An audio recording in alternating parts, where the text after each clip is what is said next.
So I'm gonna guess that a number of you looked at the title and went, "Kill this man!" change the fights of RWBY?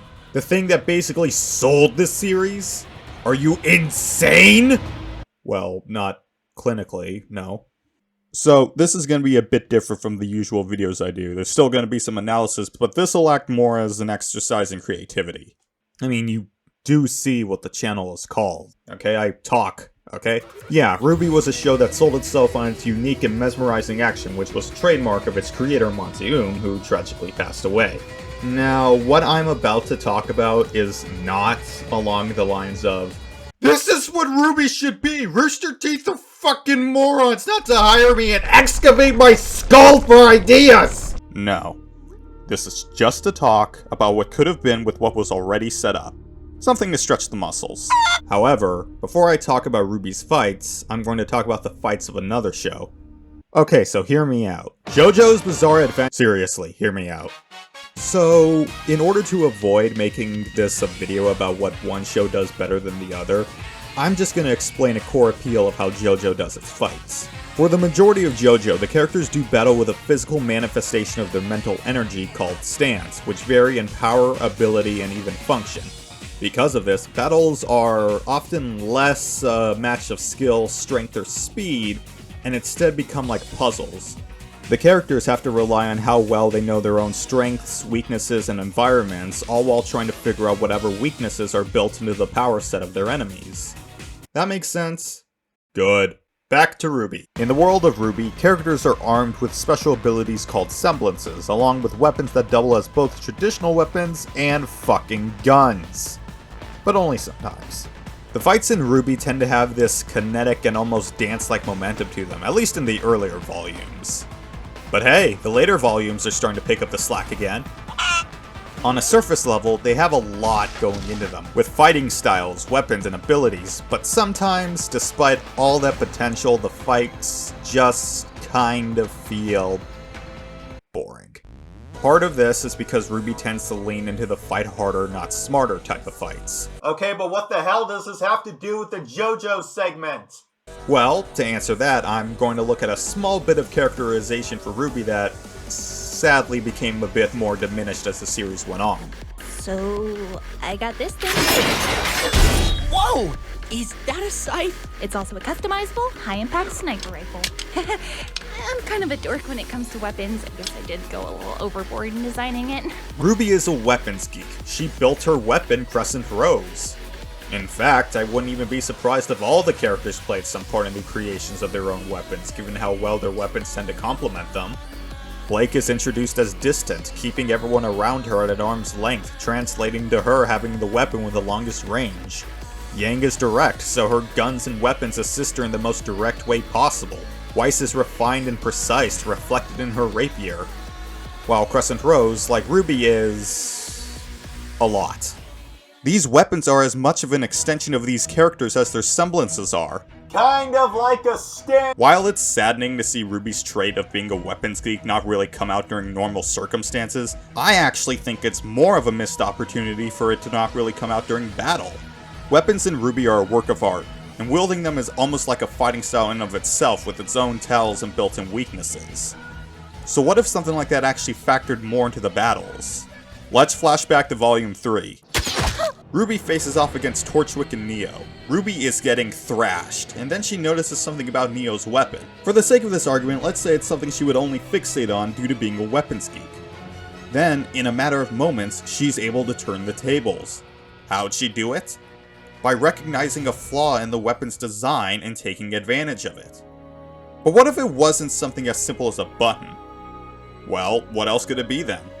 Well, considering the kind of world we're in, this could range from reload time, rate of fire, range, weapon length, transformation time, whether or not the weapon even has to switch between modes, the number of modes, ammunition, recoil, location of weapon, number of limbs needed to operate the weapon, quantity of weapons, weapon modes in general, combination possibilities, the actual construction of the weapon, etc. And that's not even getting into semblances and fighting styles. When you take something like this into account, the fights will naturally become more intricate. Now the fights become more like puzzles. Each weapon has its own built-in faults and tells, but now there's the chance that a combatant's semblance or even fighting style can make up or even take advantage of those very things. Sort of like how RWBY already incorporates a weapon's recoil into fights, but now imagine fights incorporating everything I mentioned before with a transformation time, weapon design, construction, everything. Think about what kind of characterization you could get out of something like this. Getting characters who rely more on their martial arts, characters who rely more on their weapons, characters who rely more on their semblances,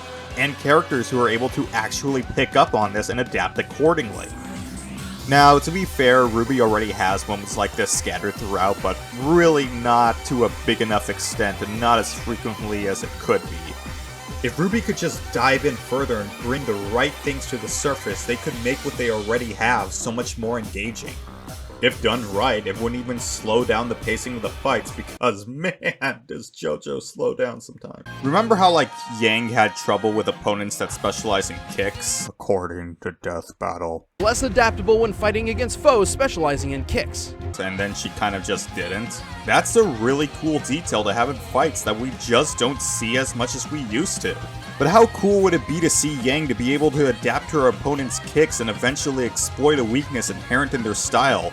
Kind of like this. I'm going to be perfectly honest. This sort of thing, Yang figuring out that her opponent's tells are in her footwork in order to take her down, is a million times cooler and satisfying to watch than her just...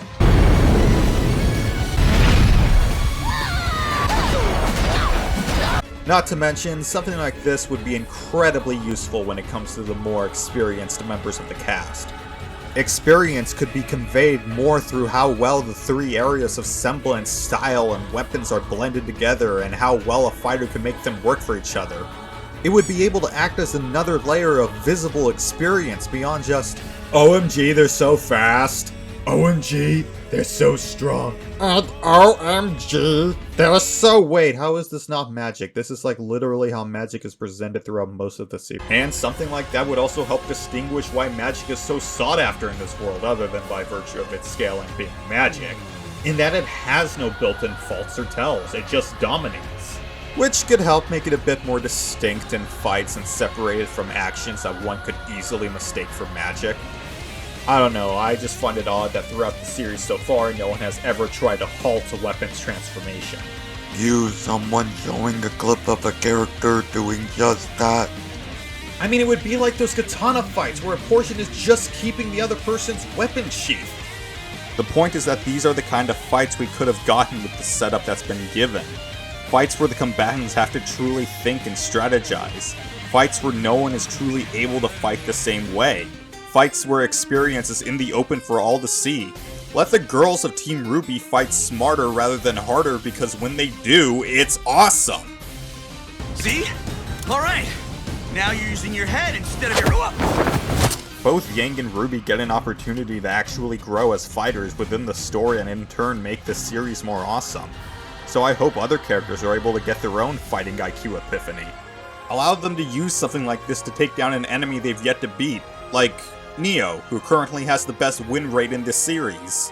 Like maybe Weiss, who not only needs more wins, but is usually the one member of the team to put emphasis on form and style, is able to notice that Neo uses her umbrella mainly to parry and block and actually appears more vulnerable and off balance when on the offense, especially since she favors these lunging stab motions. But fights mainly with a fighting style meant to counterattack and redirect, usually only using her weapon and semblance when she's definitely in trouble. You know. And then we watch the characters figure out a way around that and how to exploit certain weaknesses, like RWBY pointing out the aforementioned button on her fucking umbrella. And then teamwork happens, and we're all happy. Who knows, maybe volume 8 or 9, is there another one coming after that? I don't know, maybe at some point they'll actually implement this in a way that feels natural somehow. Or maybe they won't. Probably won't. I'm probably still gonna watch it anyway, and at the end of the day, RWBY is what it is. I'll just be here imagining what it could be.